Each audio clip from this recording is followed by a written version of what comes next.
အပူပင်ကင်းမဲ့ကလေးဘွားရဲ့အရွယ်ငယ်ရှင်သန်ခြင်းနဲ့ကြည်ပြင်းခဲ့တဲ့အမေရဲ့ရင်နဲ့အုံနှွေးထွေးစွာနဲ့ပညာသင်ချပေးကရဲ့ဆူဆုံးမကရဲ့တစ်ချိန်မှဘဝရဲ့လက်မထပေါ်ဝဲ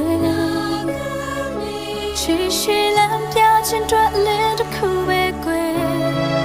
အမေရဲ့ချစ်ချင်းဒါသမီးပေါ်ဝဲအနေရဲ့တာစီခဲရင်မှုရဲ့နေကမငြိတော့ပဲဖြည့်ရှင်ပေးခဲ့တဲ့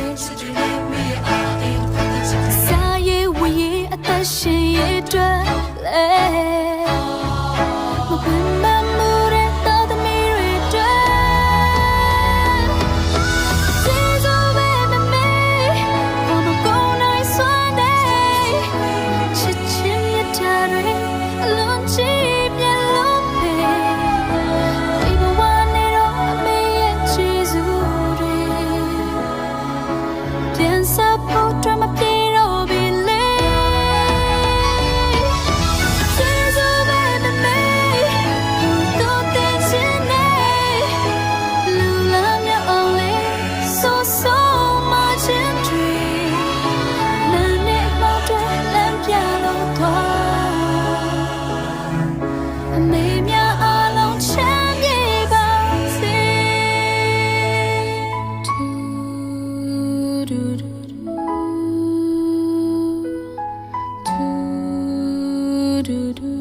ချပေးကရဲ့